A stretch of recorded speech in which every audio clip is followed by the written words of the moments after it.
शानी की बेरुखी से सारे घर वाले काफ़ी ज़्यादा परेशान हो चुके हैं और वो उसका रवैया देख देख कर उनका बुरा हाल हो रहा है। ख़ास तौर पर आप देखेंगे कि शानी की माँ काफ़ी उदास रहने लग जाती है।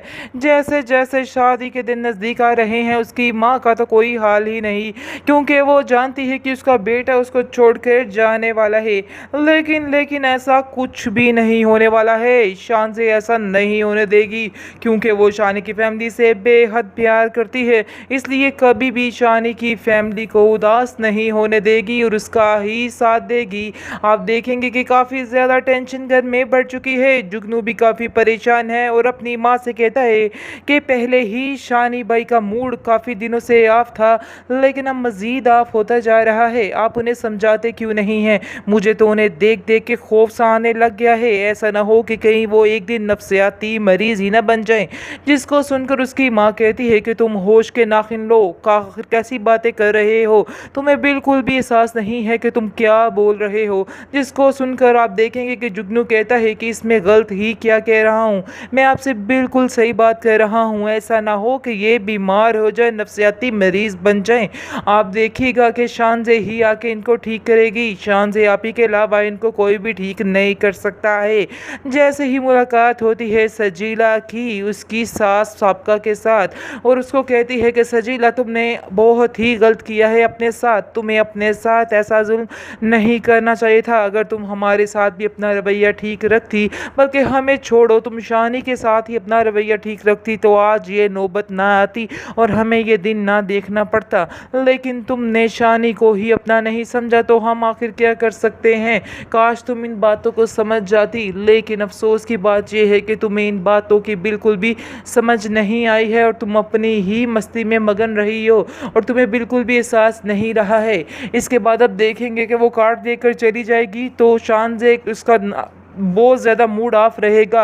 इसके बाद सजीला देख के उसको एकदम से दचका तो ज़रूर लगेगा और वो सोचेगी कि आखिर मैंने क्या कर दिया, अपने हाथों से ही अपना गला घोट दिया। लेकिन वो इस चीज़ का इजहार खुलेआम नहीं करना चाहती है, क्योंकि वो जानती है कि अगर वो खुलेआम इस चीज़ का इजहार करेगी तो उसको शर्मिंदगी का सामना करना पड़ेगा। इसलिए वो खामोश हो जाती है और कोई ऐसी बात मुँह से नहीं निकालती ताकि घर वाले यही समझे कि उसे कोई किसी बात से फ़र्क नहीं पड़ रहा। लेकिन फ़र्क तो उसको बहुत ही गहरा पड़ रहा है। आप देखेंगे कि जैसे ही वो उदास खड़ी होती है तो उसकी माँ उसके पास आकर कहती है कि सजीला तुम काफ़ी दिनों से बहुत उदास हो, लेकिन आज जैसे ही तुमने कार्ड देखा है जाने की शादी का तो तुम मज़ीद उदास हो चुकी हो। क्या मैं पूछ सकती हूँ कि अब ये तुम्हारे उदास होने की वजह क्या है? पहले तो मुझे ये बात समझ आती थी, लेकिन अब तुम ऐसे करती हुई अच्छी नहीं लग रही हो। मेहरबानी है कि इन बातों को अब छोड़ो और जो ये ड्रामे कर रही हैं उनको ख़त्म करो, क्योंकि ये किस्सा भी तुमने ही शुरू किया था और अब किस्से को तुम ही ख़त्म करोगी। जिसको सुनकर सजीला कहती है कि मेरे साथ इस किस्म की कोई बात ना की जाए, क्योंकि मुझे कोई भी टेंशन नहीं है। मेरे बारे में जो मर्जी कोई भी बोले, मैं किसी चीज़ से नहीं डरती हूँ और ना ही मुझे उन लोगों की परवाह है।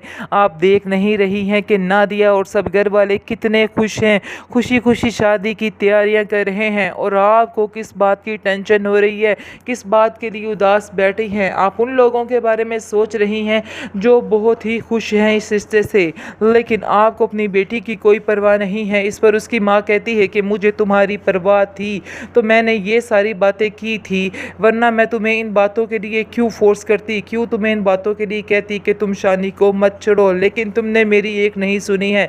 अब भुगतो अंजाम, जो कुछ हो रहा है तुम्हारा अपना ही किया धरा है। काफ़ी ज़्यादा खुश है क्योंकि उसको शानी ने बहुत ज़्यादा तसल्ली दी है और उसको कहा है कि नादिया आप ही फिक्र मत करें, आपका काम बहुत जल्द हो जाएगा और खबर भाई को बहुत ही अच्छी नौकरी मिल जाएगी। सिर्फ मुझे उनकी सीवी की ज़रूरत है, फिर मिठाई तैयार रखिएगा, यानी कि उनकी नौकरी पक्की समझिए। इसको सुनकर आप देखेंगे कि नादिया भी काफ़ी खुश होती है और नादिया जो है वो अपनी सास से कहती है कि जल्दी से मुझे उसकी सीवी दे दें और क्योंकि शानी ने ये कहा है कि अगर उसने ग्रेजुएट किया है तो कोई मसला नहीं है, कोई ना कोई नौकरी ज़रूर मिल जाएगी, इसलिए टेंशन लेने की कोई भी ज़रूरत नहीं है। ये सब बातें सुन के पहले तो खावर की माँ खामोश रहना चाहती थी, लेकिन एकदम से बोल ही पड़ती है कि कितना झूठ बोले और कैसे इन बातों को छुपाए। इसलिए कहती है कि तुम्हें किसने कहा है कि खावर ने ग्रेजुएट किया है, ये तुम्हारा दिमाग ख़राब तो नहीं हो गया। इस पर आप देखेंगे कि नादिया खुद कहती है कि मुझे खावर ने खुद ये बात की है कि उसने ग्रेजुएट किया है, लेकिन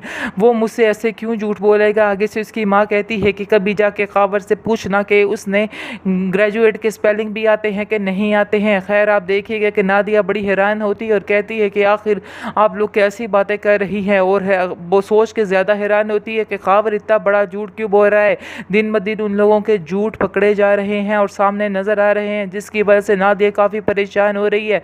नादिया जाती है अपनी माँ के पास और अपनी माँ को जाके कहती है कि माँ मैं बहुत ज़्यादा परेशान हूँ, क्योंकि मुझे कोई ना कोई हर रोज़ नई बात सुनने को मिल रही है। जिस पर आप देखेंगे कि वो कहती है उसकी माँ कि आखिर कौन सी बात और कैसी बात तुम मुझे बता सकती हो। इस पर उसकी माँ कहती है, जैसे ही उससे पूछती है तो वो बताती है कि अब शानी यानी कि शानी को मैंने कहा था कि उसकी कोई नौकरी ढूंढे, क्योंकि वो अब इधर ही रहना चाह रहे हैं, खावर भाई नहीं जाएंगे क्योंकि इधर ही काम करना शुरू कर रहे हैं, वहाँ पर उनका अब कोई काम नहीं है। जिसको सुनकर आप देखेंगे कि काफ़ी ज़्यादा हैरान हो जाएगी शानी की माँ और कहेगी कि आखिर तुम कैसी बातें कर रहे हो, इतने बड़े धोखाबाज वो लोग कैसे हो सकते हैं। उन्होंने हमसे झूठ बोला कि खावर की पक्की नौकरी है उधर, आखिर क्यों उन्होंने इतना बड़ा झूठ हमसे बोला है। हो सकता है कि पहले ही वो उधर कोई काम ना करता हो, लेकिन बड़ी चालाकी के साथ उन्होंने इधर रिश्ता कर लिया है, क्योंकि जब उनको पता चला कि शानी की अच्छी नौकरी मिल गई है तो इसलिए उन्होंने ये रिश्ता किया है, इसके अलावा और कुछ भी नहीं है।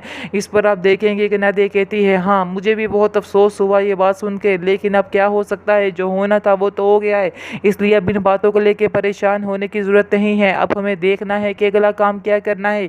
मैं तो चाह रही थी कि इसकी सीवी बेचकर इसको कोई ना कोई नौकरी लगवा दे, लेकिन ये उसका झूठ भी गलत निकला, यानी कि ये बात भी उसकी गलत निकली है कि उसने बीए किया हुआ है, ये बात में भी उसने झूठ बोल दिया। इस पर उसकी माँ कहती है हाँ हे इतने धोखेबाज लोग हमारे पल्ले पड़ गए, आखिर अब हम क्या करेंगे। जिसको सुनकर नादिया कहती है कि मुझे समझ नहीं आ रहे कि आइंदा आने वाले दिनों में कितने कितने बड़े झूठ खावर के निकलने वाला है, क्योंकि सबसे बड़ा और मेन झूठ जो है वो शानजे वाला है, जो शानजे से उसने रकम दी है और वो अपना कारोबार शुरू करने लगा है, क्योंकि अभी तक उसने नादिया के साथ या किसी के साथ इस बात का कोई जिक्र नहीं किया है, क्योंकि नादिया को अगर पता चलता तो नादिया इस बात के लिए इनकार कर देती और कहती कि नहीं ऐसा नहीं होना हो सकता, यानी कि हम शानजे के मज़ीद एहसानात नहीं ले सकते हैं, इसलिए बेहतर यही है कि उससे 1 रुपया ना अब लिया जाए। आगे उसने हमारे ऊपर बहुत ज़्यादा एहसान किए हुए हैं।